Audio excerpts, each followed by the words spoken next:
All right, my friends, welcome to what we're calling our end of the year episode of V8 Radio. I'm Kevin Ostie, joined as always by our co-host, Mr. Mike Q-Ball Clark. And it's going to be... It is going to be a supercalifragilisticexpialidocious episode of V8 Radio, Kevin. Wow. Well, that's hard to wrap my mind around. I know. I'm sorry I had to do it. You don't want it mildly califragilistic-expialidocious. It's super califragilistic. Yeah. You think there's kids out there that don't know what that means? I mean, I don't know what it means, but know where it's from. I know what it's from. I know, but do you think there's people out there that don't? Oh, yes, there are people who don't know what it's from. And I find that quite atrocious. See what I did there? And alidocious, yeah. I think I knew a guy named Alidocious in college. Right. All right. Well, as we record this, it's cold. Yeah, the Midwest is in the deep freeze. It hit us. So I'm coming to you from the what was the second V8 TV editing studio, aka guest bedroom of the house. I've seen that studio. Yeah, that's awesome. Yeah. Thankfully, it's been a guest bedroom now again for the past nearly half decade. But there was a time when this was where all of the quote-unquote magic happened. Dig it. Yeah. And now we all have humble beginnings. Now we're doing it again. Right on. Yeah. We're full circle. That's it, man. Circle of life. Mm-hmm. So typically on this show, we like to start things off with a trivia question so that, it adds a little bit of a carrot to our listeners to entice them to listen all the way through, albeit not a very satisfying carrot generally. It's an old, soft carrot. Yeah, but we try. It's a little something. Uh-huh. Have you prepared a trivia question this time? I have prepared the mother of all trivia questions for you, Kevin. Because you just seem to know everything. I had to up my game. Yeah. All right. Well, go for it, man. All right. Here we go.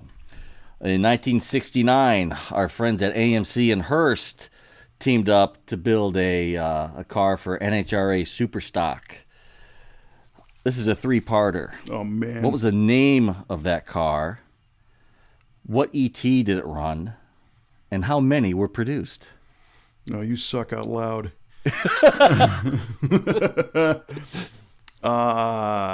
So was there a street equivalent? Yeah. Oh, yeah. So this was a Superstock car. So it was available through the dealer chain. All right. In 69. 69. Okay. It was an AMX. Oh. So you give me that. I'll give you that. Yeah. And you know what? I'm going to do you one even better because I'm feeling very charitable here at the end of the year. Yeah, very nice of you. Because I'm only going to the blank require look on you my face. To call this a victory, we're going to require 2 out of 3. Oh, okay. Well, I'm going to guess if it was an AMX in 69, trimmed for Superstock, it probably had, did it have the 390 in it? You going to give me that much? Or was it a 401? I don't know what it had in it. I don't. Oh, come on! You can't ask me that question. I just the name of the car, the ET, and how many produced. All right. Well, I'm going to say 1340 on the ET for an AMX with an unknown engine. It's kind of a shot in the dark. Sorry about that. Yeah, it's all right. And they made, oh man, I'm sunk. I will come straight out and say I have no idea. So I'm going to take a guess and say they made 100 of them. And it was the AMX. I don't know. So the 2 out of 3 I'm going for is ET and production.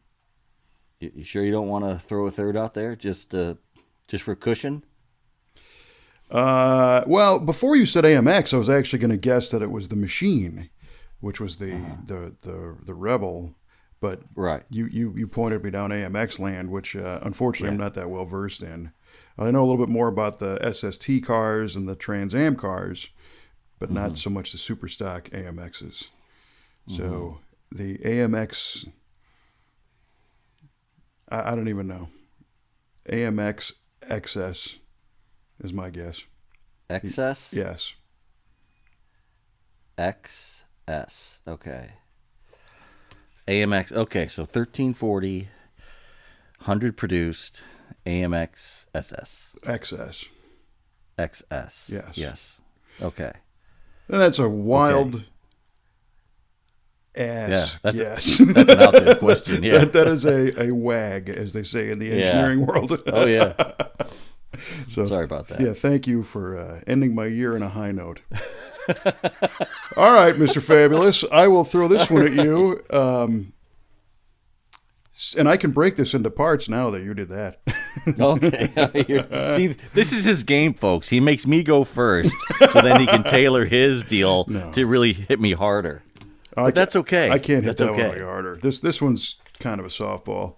I think you've seen this car in person, so one of these examples.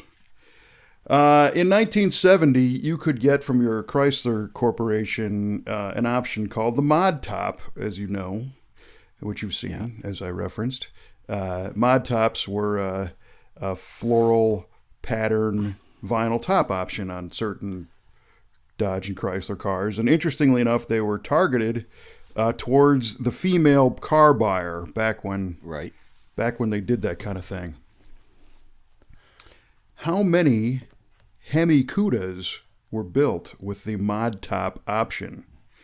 And I feel this is an interesting question because the Hemi Cuda was not targeted towards female buyers, even though we all know just about everybody loves them. It doesn't matter. Yeah. Yeah. How many Hemi Cuda Mod Tops? Yep. In 1970. I did see 1970.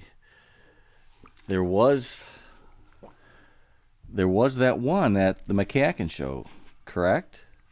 I believe, yes. There's been lots of different Mod Top cars at the McCacken show. Right. Even the Chevrolet version, there was a Camaro there with the top, which was not called a Mod Top. That's right. But right. It was a catchy thing, but very unpopular. Same concept, yeah. Okay, Mr. Big Time. I'm going to say 1970 Hemi Cuda Mod Top. There was a total of one produced. One Mod Top Hemi Cuda. Wow, writing that down. One. I mean, it was unpopular, but one. I don't think you're going to throw a zero at me again. Zero is a number. I have not forgotten that. I can tell. And nor will I. No, Mr. That's okay. Three-part AMX question. Yeah. Yeah. All right. All right, one's your final answer then, huh? All right. One is my final answer. Noted. Okay. We'll see.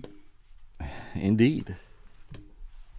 So, been a lot going on, and as you coined the word of the episode of supercalifragilisticexpialidocious, I was actually kind of thinking of a theme for this episode, which I'm going to call social distortion. I like it. Yes, and the reason why is because I think, obviously there's the band Social Distortion, but there seems to be quite a bit of distortion in social media topics when people are discussing cars and projects and stuff, and anything, just because it's on Facebook doesn't mean it's right. But recently there's been a lot of people who have been asking questions in groups, which I think is fantastic, and I'm a member, as you are, of many, many different Facebook groups.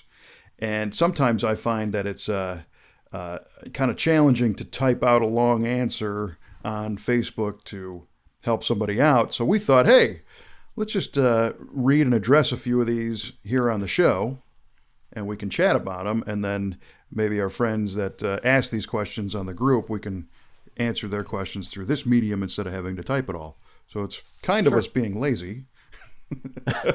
I prefer to think of it as innovative, Kevin. There you go. So we're going to innovate today a bit. And I'm going to throw the first one out there, which came from the let's see, it came from the Buick GS group, and I have a name of the individual. His name is Alan Faircloth. In the Buick GS owners group on Facebook. If you're in that group, you can look it up. But it's not necessarily a Buick question. It's kind of a muscle car question. This gentleman asked, has anybody done any recent research or installed an EFI unit on a 455 Buick engine? I want to know the pros and cons of the different offerings, and want to know a little bit of information about what the systems entail. And I think there's been a lot of discussion and a lot of interest in fuel injection conversions where you don't have to change the whole engine and intake manifold and all the rest of it. Right. It's that has been a great addition to the aftermarket. The bolt-on fuel injection been fantastic. Been a real game changer. Well, yeah, but I think we've learned in our shop a few tips, if you will, of things to consider that maybe a lot of people don't consider when it comes time to doing these systems. And the systems are getting more and more user-friendly, and they're putting more in the box, I should say. And in particular, I'm not here trying to pitch any particular system, just more of the theory behind them. Although, in our shop, we retail basically all the different systems, and we've installed almost all of them as well. So we've got some experience with everything. But I'm going to use a couple examples of the throttle body style, which means you can take the carburetor off and throw this thing on in its place.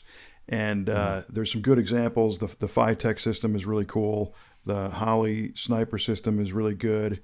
The Fast Easy 2.0 EFI system's a good one. Edelbrock's got one. Mega Squirt's got one. There's a bunch of them out there. And so what, the kind of the advertisements and the videos are like, so in a half an hour you can unbolt your carburetor and throw this thing on. It's not quite that easy. Right. So as I wish it were, but as I address these points that Alan answered, maybe I'll throw it to you. And do you have any specific questions about those? Well, I've done a fair bit of research and read a lot about these types of fuel injection systems. And while they are pretty user-friendly, it's not a simple slap it on and go to town kind of a deal. I mean, you have to think about your fuel pump. If it's obviously your carburetor fuel pump is not going to put enough pressure out to power a fuel injection system, be it port fuel injection or throttle body. You need at least 50 to 60 pounds of pressure typically. A lot of people, some people, swear by the in-tank pump. Others like the inline pump. There's pros and cons to both of those. Well, also, some of those systems have what's called like Phytech, I know especially, has a system called the Command Center, which is its own little remote fuel sump that your mechanical fuel pump will fill, and there's a pump, a fuel injection pump inside that sump that powers that feeds the throttle body system. Pros and cons of that as well. So I'm going to pause you right there, because that's one of the big ones is the fuel management of these systems. Right. And you're right, they require higher pressure. And it used to be that you could put an inline fuel pump on a frame rail, and it would pull fuel out of the stock tank and send it forward and pressurize the fuel injectors up in the front. We've learned to stay away from from frame rail external pumps. Mm-hmm. And it's funny because I have the one paradox on my 62 Ford.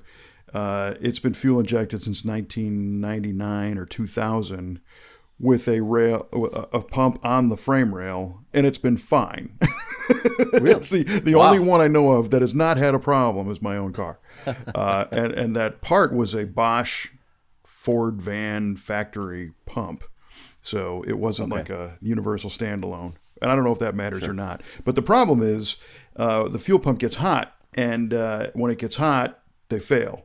They start to make noise, they grind. And the intake pumps are great because they're submerged in the fuel, which keeps them cool. One thing to consider there is that some of these systems are fuel return systems, which means they pump fuel to the fuel injectors, and whatever doesn't get used gets sent back to the tank. And sometimes the fuel return is sending hot fuel right back to the pump area, and the cooling isn't very good. I see. So the pump placement is also important inside the tank if you're going to do an in-tank pump. So an easy way these days, the company Tanks Inc. has come out with a whole line of original appearing fuel tanks that have provisions for a high-pressure pump built into them.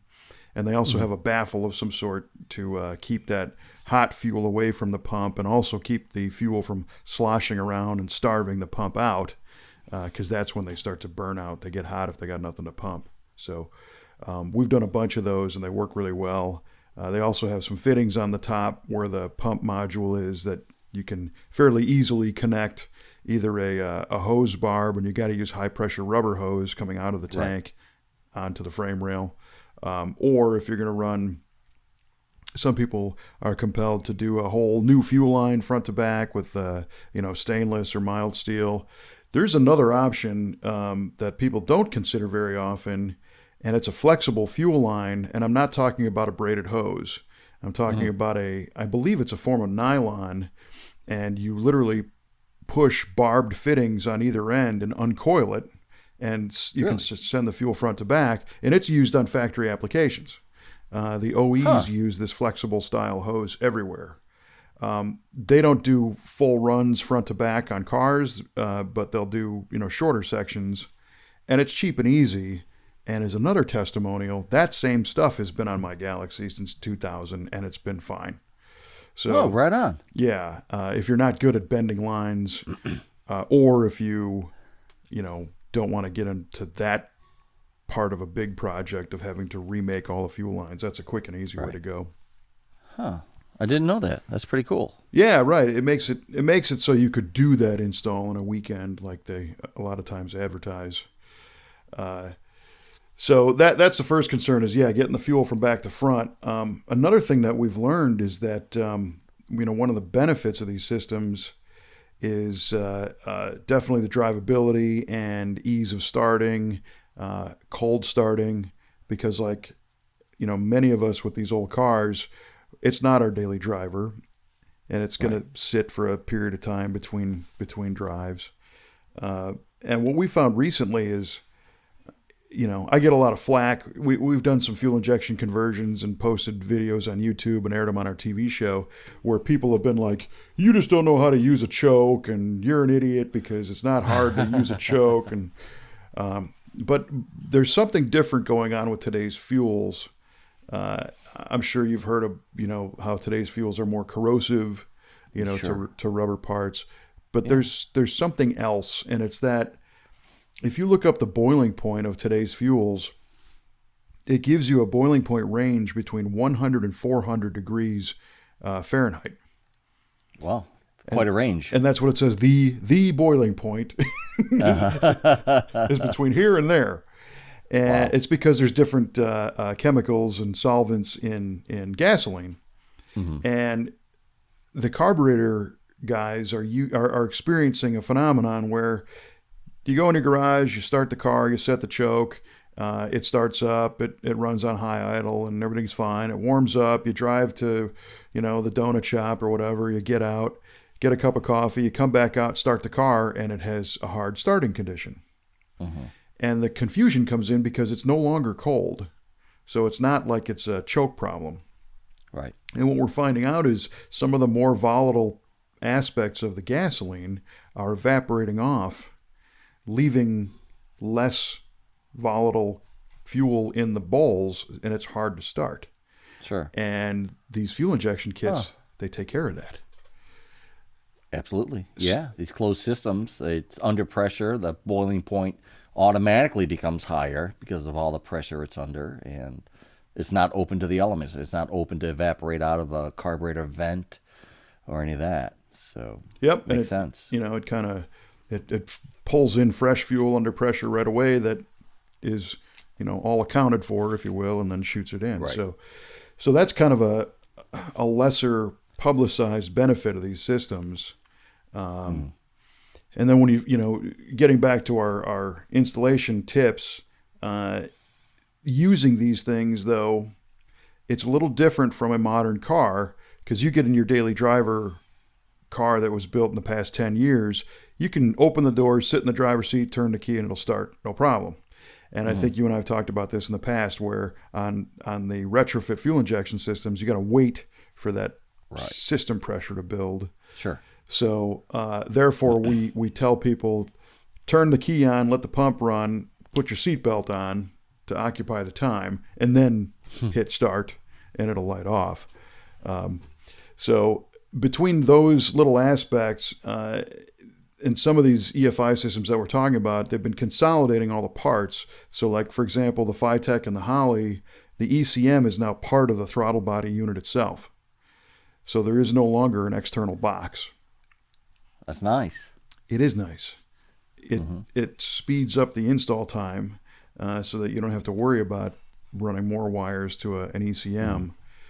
You still do have to plug in an oxygen sensor, cut a hole in the exhaust pipe. There are some systems now that have a piercing clamp. Yeah, I've seen those. Sure. Yeah. The Phytech has that. I don't know if it's called a piercing clamp, but it's a bung that you don't have, that's clamped on the exhaust pipe rather than having it welded into the exhaust pipe. Right, which makes it nice if you don't have a welder or you don't have access to be able to get all the way under the car with one. Right. So that's a cool thing. And many of them use the handheld style tuner to be able to start the car, and they self-tune. The self-tuning thing, there's a couple misconceptions there. None of these systems will self-tune an idle on a cold start. Oh, really? Right. Well, the reason for it is once you start the car and get it warmed up, the oxygen sensors need heat to operate. They don't operate cold. Right. So once the oxygen sensor warms up, it goes into what's called closed loop mode. Closed loop means there's an information loop that goes from the oxygen sensor back to the ECM, which makes an adjustment, and then the exhaust gas goes out the pipe. The oxygen sensor sniffs it and sends another feedback to the ECM. Right. That's your loop has been closed. When the car's cold, the oxygen sensor isn't working yet, so the ECM does not get any information about what's in the exhaust. And that's called open loop. Right. When you start a car, it's an open loop. So the self-tuning function is only available in closed loop mode. Okay. Well, that makes sense. Right. So a lot of people are complaining that, I put this system on and they say you just start the car and drive it and it tunes itself. But then tomorrow I went out and I tried to start it and it cranked a long time, or the idle wasn't right. Well, all these systems have provisions for manual enrichment of startup sequences if you need to add a little fuel or lean it out to make the car start better, because it's not going to do that part on its own. Interesting. Yeah. The rest of the driving experience, once the thing warms up, it's constantly revising its tune and smoothing out lean spots and rich spots. And in many cases, as much as you allow it to. Some of these systems allow you to turn off certain ranges once they get dialed in pretty well. Or if you have a really radical camshaft with a lot of overlap, that can tend to throw off the manifold air pressure sensor, the MAP sensor, because you might have an exhaust pulse coming backwards up the intake runner with a large overlap cam. Oh, sure. And then that MAP sensor gets confused because it's like, hey, what's going on? Right.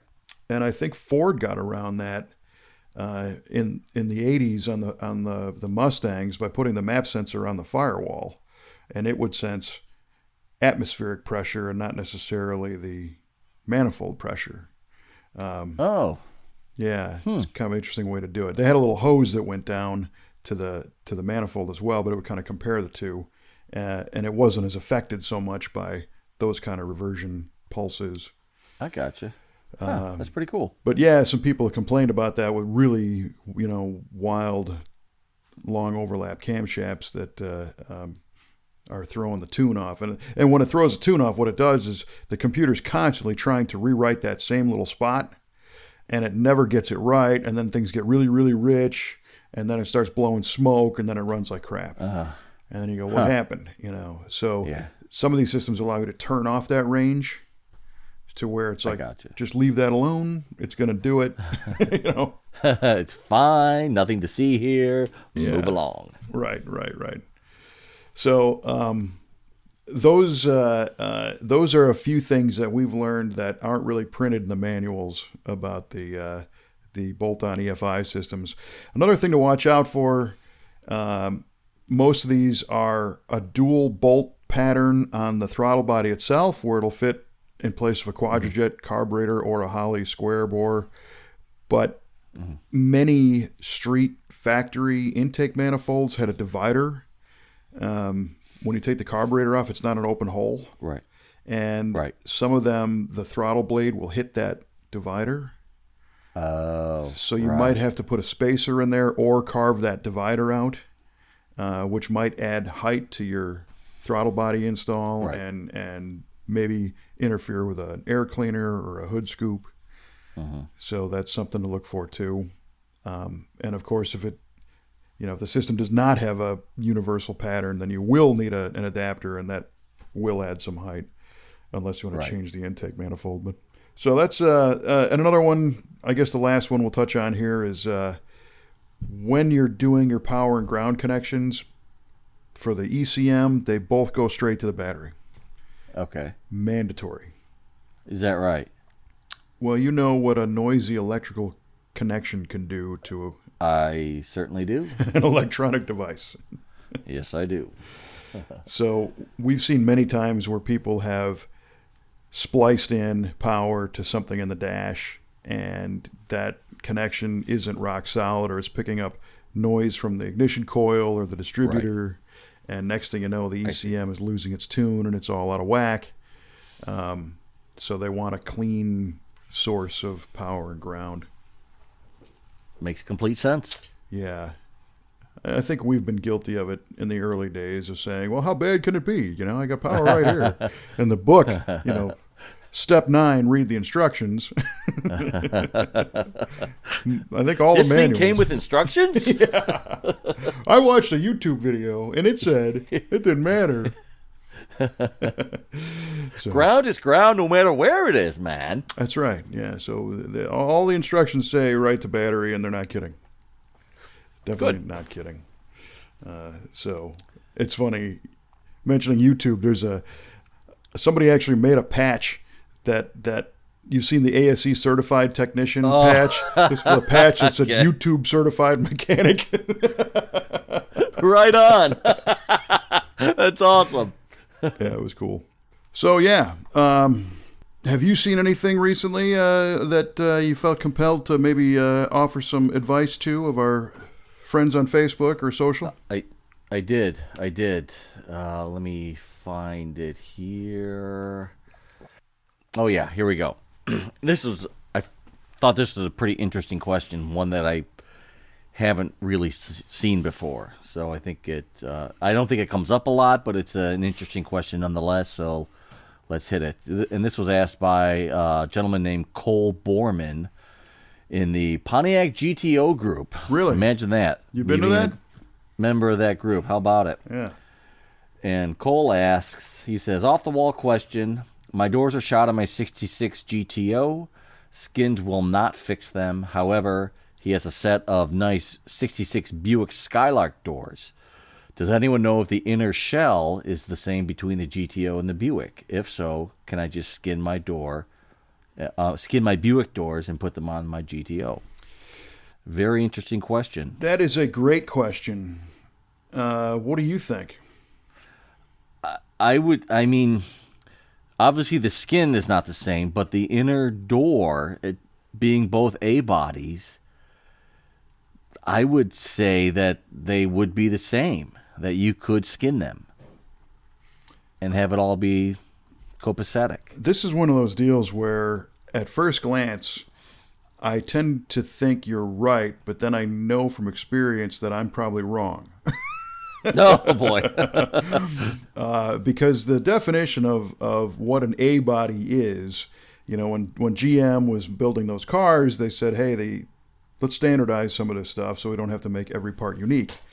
Most of the stuff is structural that interchanges. So control arms and, frames a swap.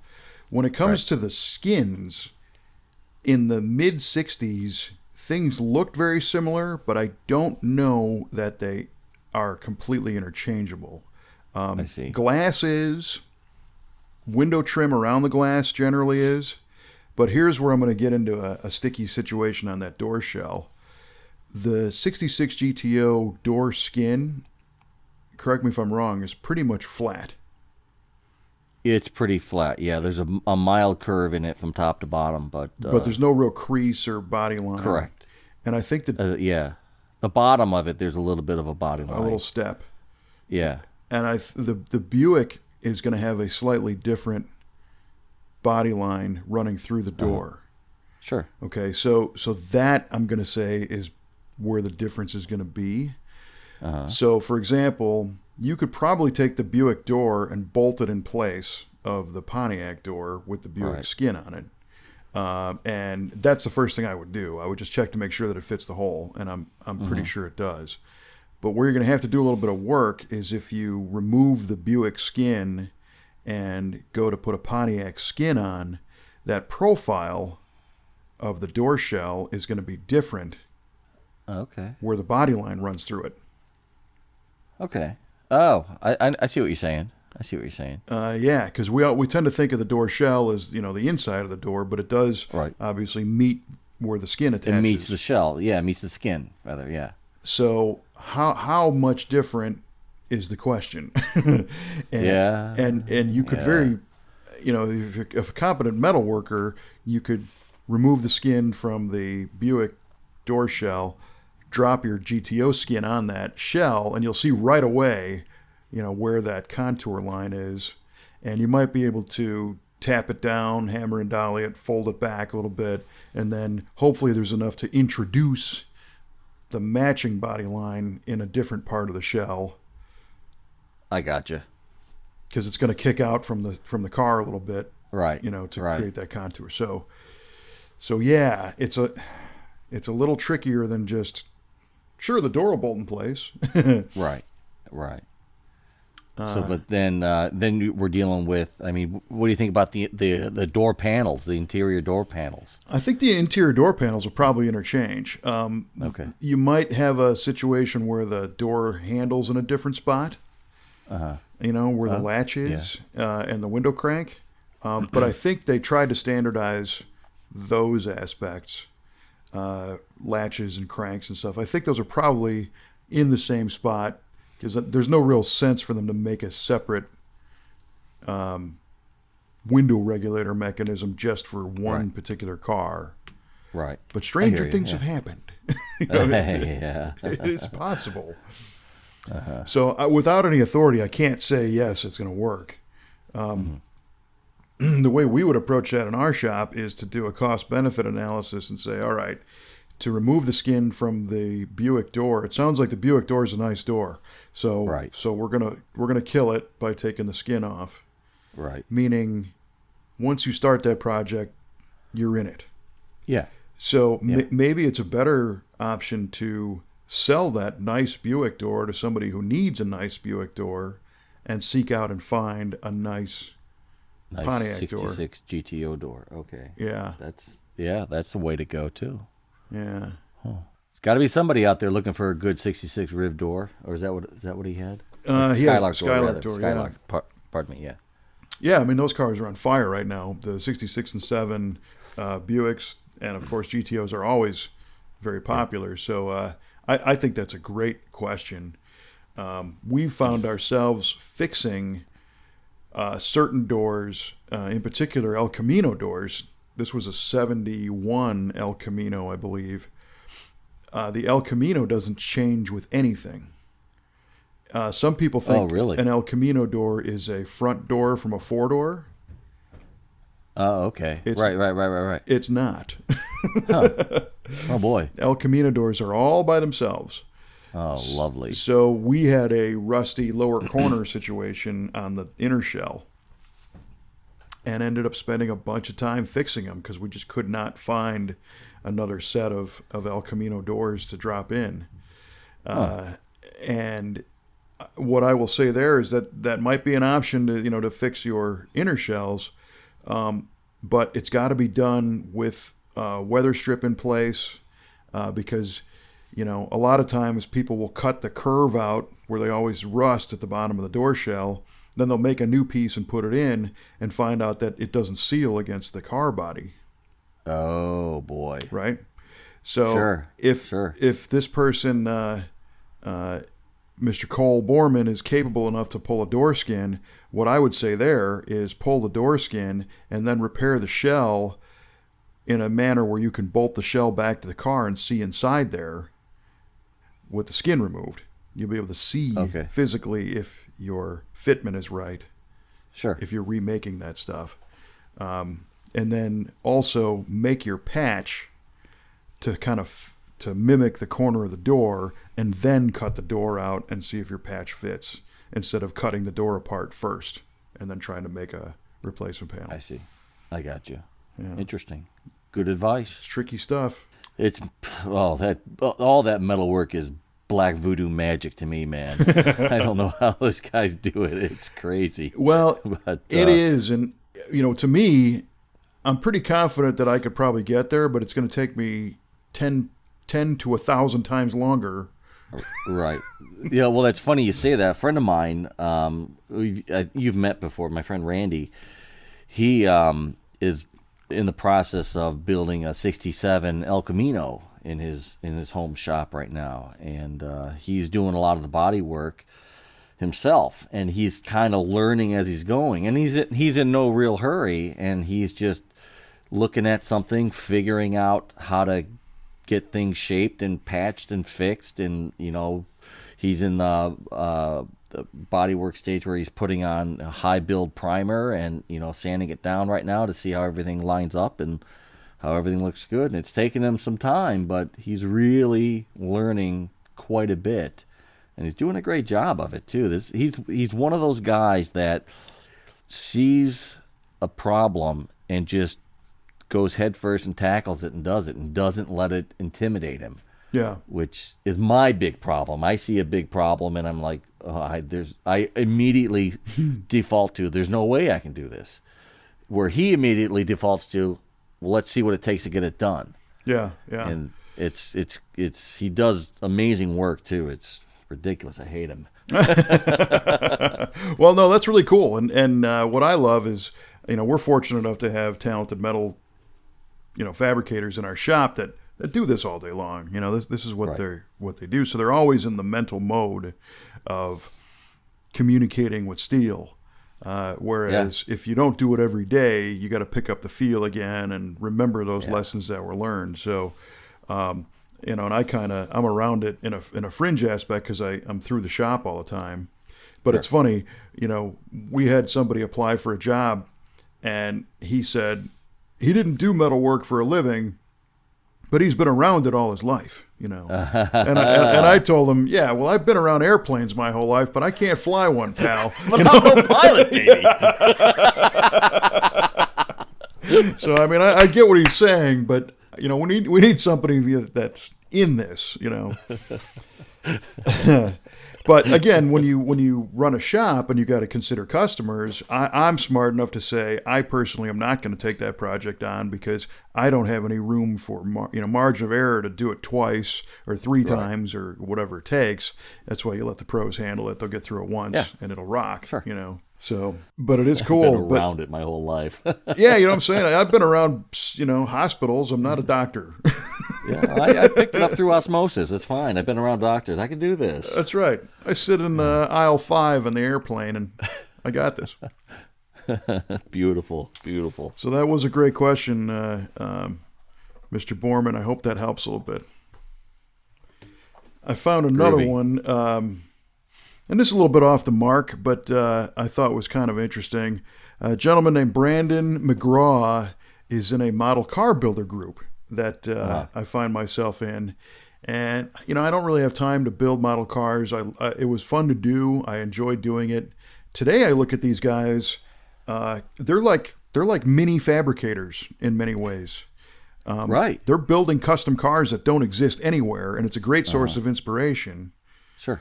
For cool stuff. So I do spend quite a bit of time, and I can appreciate the small detail work. But this gentleman had asked if it says, whenever you get a new model car, do you always wash each part before assembling them? And when you were building model cars, did you ever wash the parts? No, it never even dawned on me to do anything like that. Yeah, well, something that we've learned again from the paint shop is that I, mandatorily wash the parts. And the reason for it is plastic is molded in a mold, and then when they bust it out of the mold, they use a mold release chemical, which is generally a silicone based.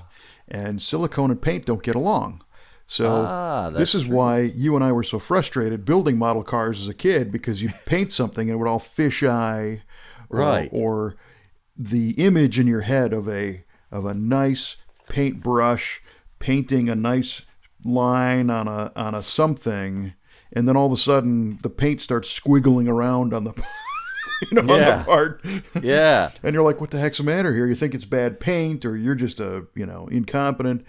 So what's happening is that silicone's still on the part, and it not only affects paint, but it affects the glue, so things don't stick together right. And I'll go this guy one further and say the stuff that we like to use in our shop is Dawn dishwashing liquid. It's kind of the universal standard of body shops. It does a very good job of cleaning grease and fingerprints and oils without damaging anything. Not a solvent base, but clean the brushes too, because you buy a set of brushes. Well, those brushes are plastic bristles, and guess what they were made from? God dang it! Yeah. So soak all the brushes in Dawn dishwashing detergent, warm water, and rinse them out real good, and bathe your parts. And next thing you know, your model building experience or anything else that you're painting that's plastic based is going to go much better. Right on. Speaking of Dawn, I mean, you gave me the advice to use Dawn to wash down my engine bay when I was cleaning it, and that did a hell of a job. Paint stuck nice. It didn't fisheye or get boogered up anywhere. It still looks great. It's dusty, but it looks great. Well, that's good. Right, yeah, that's good stuff. I mean, we when we wet sand a car, we put a couple drops of that in there, and okay. Yeah, just to kind of lift away. Again, it's really tempting in a body shop situation when you see a car that's been block sanded. You just want to feel it. You just want to rub your hand over it. But you're introducing oil to that thing from your hand, and you could have It's a magnet. It is, yeah, and you're going to have a thumbprint or some kind of spot that doesn't stick. So yeah, it's always good to clean them with Dawn. Very nice. Yeah. Yeah, it never even entered my mind. It's no wonder the models I built looked like crap when I was done with them. That's why I ended up putting firecrackers in them and blowing them all up. Yeah, right, exactly. Well, I had a few that were pretty decent. I think I just got lucky that I was able to let them sit long enough between stages, because I was always, I'm building this model today, and it goes from cutting the box open to painting it and gluing it and being done. Yeah. Which meant the windshield was always stuck with fingerprints, and smoked over, and the paint would be, they try to paint the chrome trim with silver, and there'd be silver all over the body color. Yeah. And it would be... Yes, exactly, sir, exactly. Yeah. Well, these model car guys got some good advice. I mean, super glue on just about everything now, except for they use Elmer's white glue for the windshield glass. So it doesn't... Because it dries clear, right? It does several things. It dries clear mainly, but it also is water soluble, so you can rinse it off. If you get a fingerprint. Dang it. Yeah. These kids are smart. These kids are smart. It's not really necessarily kids.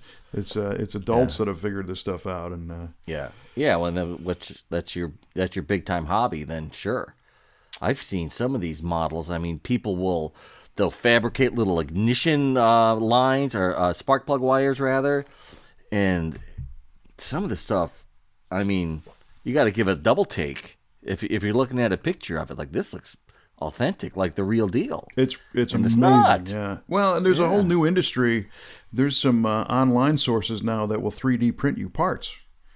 So crazy. if you want to put a blower scoop on your your straight axle gas or GTO model you're building, and it doesn't exist, you can sketch it up and email it, and for $10 or $15 you get your scoop back as a part you can stick on the car. I mean, that's something that was obviously super science fiction when I was a kid. No way. Totally. Yeah. Yeah. Yeah. Well, I think those are the main some of the tech questions that just kind of jumped up at me this recently. But I do have a whole nother commentary on the state of the social media. And last week we published a video, a VATV video of a GTO, go figure, where we did a disc brake upgrade and some Rocket Racing booster wheels and some Goldline tires.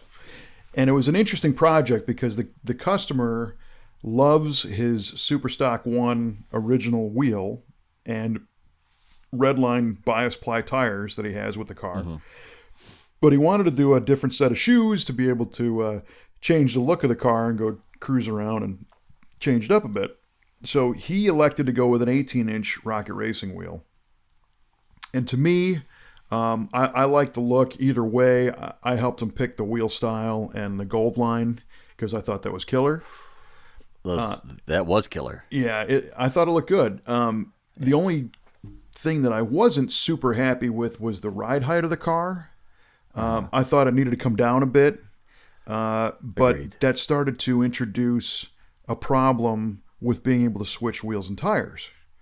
Because the stock wheels didn't like the lowered stance. They didn't fit the same because they were just as tall, if not taller, than the 18s, believe it or not.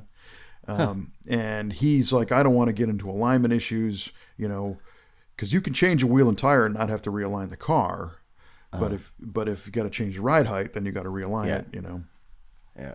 So he's like, let's see if we can just kind of split the middle and do a wheel and tire that's a little upsized, little vintage and yet modern, and then allow me to put my stock ones back on. And I got two cars in one. That was kind of the story. Plus the disc brake upgrade from OPGI. And my commentary is, at what point did people get this notion that it's socially acceptable to say whatever you want through the keyboard in a manner that was probably 100% different than saying something to somebody in person? Well, that's the whole thing, man. I mean, these keyboard warriors, they hide behind it, and it's from a certain position of anonymity, and they can just say what they want, close their keyboard, and go on with their life, and not have to deal with any of the pushback. Right. That. Well, we had a whole bunch of people that said, "Hey, I like it. It looks cool." We had people that say, "Hey, it's not my cup of tea," but maybe they found some value in the info from the brake swap or whatever. Right. And then you have these people that it's like as soon as they see the image of the car, they just puke out the first thing that comes to mind. That car sucks, or you ruined it, or it how dare you? Yeah. It's like, and I get it. I'm not saying everybody's going to like the car, but borderline incendiary commentary. It's I mean, there's some people that just won't accept anything other than pure factory stock, and that's 100% cool by me. Yeah, it's just the manner of expressing your disdain. Yeah, is what I'm calling into question here, because when you go through a car show and you see a car that you don't like run to the guy's face and say, "That's a POS and you need to crush it." You might walk by and go, "Yeah, I don't really dig that," but and I always try to find something that I like about the car, right? Because there always is, and most people, I have to say, that comment on our YouTube channel or on our Muscle Car of the Week channel, most people are tremendously courteous. We try to be respectful of their time with our video, and most people are pretty nice. But other people on other social outlets some of these people are reaching new lows of and they start with the car sucks, and then they go into derogatory things about the person, and it just, man. Some people are just pretty venomous by nature. It's unfortunate. Yeah, so for 2018, that's going to be kind of my mission, is to help. The term used to be called netiquette back in the day, where you had a certain etiquette of how you communicated as society advances. Maybe we can all try to be a little bit more, at least courteous. You don't have to like everything. You can think the car sucks. Exactly. Yeah. I'm all for that. But man, you don't have to jump down somebody's throat the first time you see something that you don't dig. Yeah, that's a problem. And I agree with you 100%. I mean, there's cars out there that I really are just not my cup of tea. And it's just easier to move along. I mean, what is your venomous comment going to do? How is that helping anything? It's not helping the guy who built the car. No. He's still going to have the car. He's not going to go change anything because you said something. That's just not how it works. It's just leads to bad feelings all around. If you don't like it, just, say to yourself, I don't really dig it. Move along. Right. And or if somebody asked you point blank, what do you think about this paint job? And if you don't want to lie to the guy, but there's a right way to say, I don't like it, which it could be just be saying, I don't like it, or you could just say, it's not really my thing. I don't, pink is not my color. I just don't like it. And just move along. If you like it, awesome. More power to you. Yeah. And that's it. Yeah, not pink is not my color, and F you and your whole family. And, I mean, it's really that bad a lot of times. So, and again, I don't get the motivation, but I don't either. Can't we all just get along? Can't we all get along? But speaking of comments, I've been getting burned pretty bad in a Muscle Car of the Week video that we did, where the difference was one tiny word that I messed up. Really? Yes. And it's kind of a fun one. It was the 2016 Shelby GT350 Mustang that we featured on Muscle Car of the Week. And I knew that was it's a current car. It's essentially new. A lot of the guys that like the older muscle cars aren't a big fan of the new ones. Then you've got people that like the new cars and not the old, and that's all fun. But where I screwed up is I said in the video that the GT350 with the flat plane crank engine, naturally aspirated, made more power than the previous generation supercharged GT500. Okay. And that's where I made a mistake, because I said the instead of I said this car makes more power than the previous GT500. I meant to say this car makes more power than a GT500 that was supercharged. 2 generations back was actually less power than this natural car is now. Oh, I see. The immediate previous generation was more power. So I meant to say this car makes more power than a previous generation GT500 and not the previous generation GT500. How dare you, sir? How dare you? And they're letting me know, buddy. So I have to type up that little story and go paste it in. Oh, good Lord. But I'm good for it. When I screw stuff up, it's no fun. And luckily, people have been pretty polite about that whole thing. So that's good. That is good. Yes. I mean, it's a good show. It attracts good people. So. Well, yeah. The other, so the time it takes to say the word "the" is probably about 18 frames of video. So the other, 2.5 million frames of that mean nothing. Yeah, I thought they're okay. They were accurate. Look nice. Oh man, yeah. There are people who are on the ready to call you on your stuff. Yep. which is good. It keeps me honest.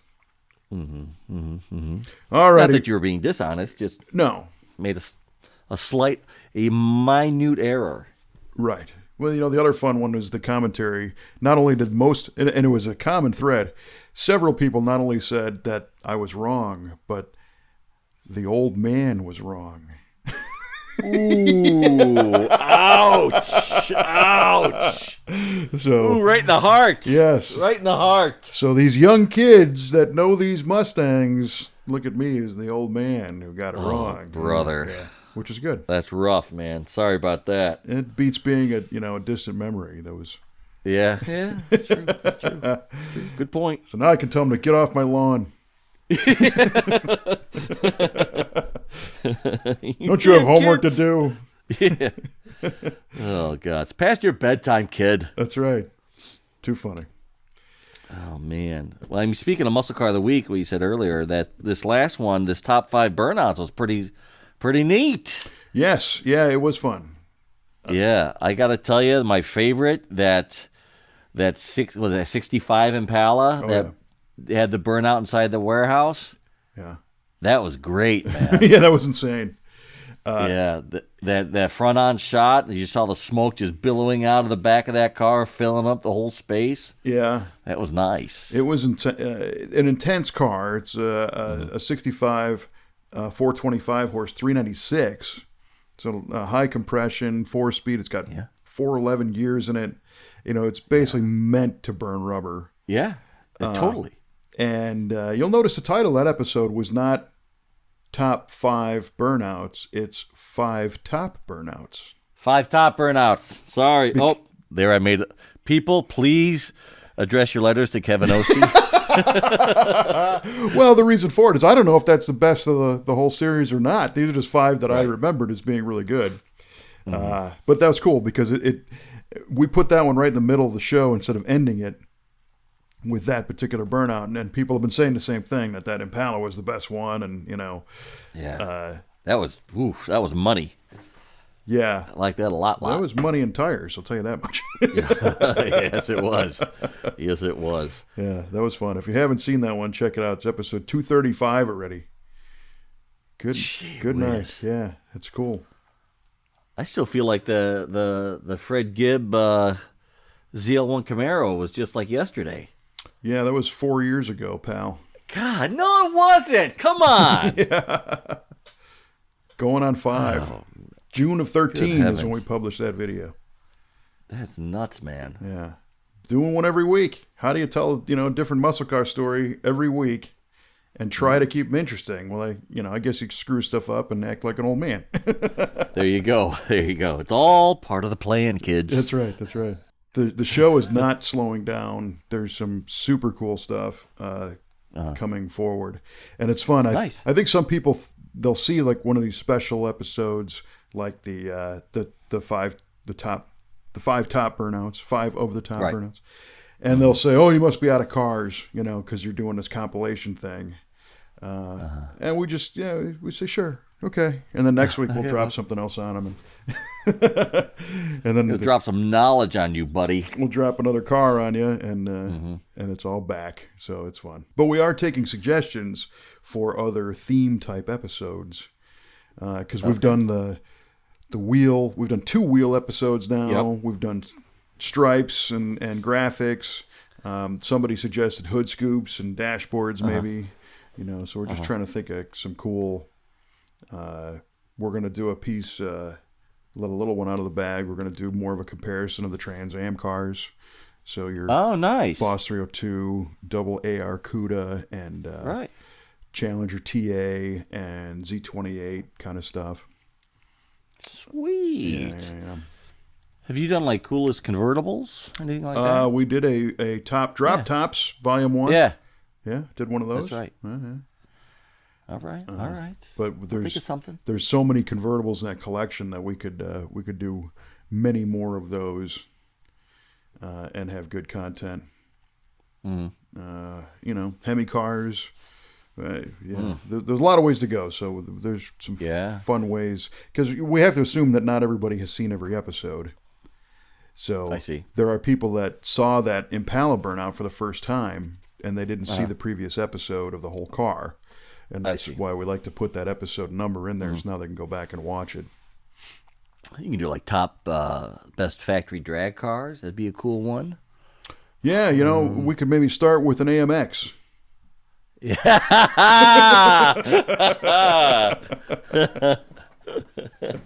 Yes, you could. Yes, you could. I wonder if they'll have one of these once I give you the answer. Well, they'll have to start looking for one. Yeah, it's hurting my mind because I know I've already accepted that I've got this wrong. So why don't you lay the the trivia question on me? All right. I asked you in '69, Hearst and AMC teamed up to build a super stock NHRA car, and I asked you what ET it ran. What the name of it was, and how many were produced. And before you deliver the answer, yes, sir. Now that I've been marinating on this, I can't change my answer. I'm staying with the 100 produced and the 1340. But I'm thinking there's no way that thing ran 1340s. It had to be a low 12-second car. Now that I've marinated on this, but go ahead. Okay. Kevin said the ET was 1340. The ET was 11 seconds. There you go. The name you said was the AMX XS, and it was the Hearst SS AMX. SS Superstock. Yeah. See what he did there? Yeah. I mean, the whole answer was in the question. I'm just saying. And thank you for that. The number produced, you said 100. There were 52 items, 52 examples produced. So, boom. Yep, there you go. Ring it up. I knew it going in that I was going to get that one wrong, but now I'm curious to learn about the car because it sounds killer. Welcome to my life. I knew it going in. I was going to get it wrong. What was what was being a Hearst car? It had to have a color package on it. What was it, striped or? Shoot, I don't know. I don't know. That's next week's trivia question. My research didn't bring me there, so my apologies, everybody. Again, send your hate letters to V8 Radio. Care of Kevin Ostie. Right. Thank you for that. All right. Well, on the flip side, your trivia question was in 1970. The Chrysler Corporation and Dodge were selling mod top options on a variety of cars, including the Hemi Cuda. And how many Hemi Cuda mod tops were made? Yeah. And you said 1. I said 1. And I gave you the option to back out of that. Oh, God damn it. But 1 is correct. Ooh, end of the year strong, my man. Strong. Congratulations. And yes, it is the Thank you car very much. that you saw at the Muscle Car and Corvette Nationals. Yes, there it is. The green one with the green and yellow floral pattern top and the silver shaker hood scoop. Boom. Well played. Thank you. Thank you very much. Yeah, that was like 4-1 or 4-0. Because you got like your 3-parter right. That I lost, and then the single part correct. So nice. Boom. How about that? Nothing like ending the year on the low note. We're all winners, Kev. We all get first place trophies. Yes, yeah. Thank you. Your V8 Radio participation trophy. Right. Congratulations, kids. Brought to you by the letter F. And the color brown. Yes. All right. Well, if you enjoyed the show, you can always subscribe. You'll find us on iTunes, on Google Play, on the Stitcher app, on TuneIn Radio, and of course our website at v8radio.com, and also our Facebook page, the V8 Radio page. I met another listener the other day, so now we're up to a couple of those guys and not just that guy. Yeah. We just doubled our listenership. I think we did. It's pretty cool. Nice. Thank you. Yeah, right on. Having a conversation with a gentleman who said, "Yeah, I heard that on the podcast," and I went, "Wow, right on." Whoa. Yeah, that was spooky and flattering. Surprising. Yeah. So we always appreciate feedback and comments on anything, and to all the groups we mentioned on Facebook, we'll invite you to listen to the show as well, and I think that's an interesting way to kind of touch on some of the tech questions. For sure. That's right. And looking forward to charging ahead in 18. Mr. Q-Ball Clark, I appreciate the time. Anytime. Always happy to be here. Yeah, as am I. So again, thanks for listening, and until next time, keep the shiny side up.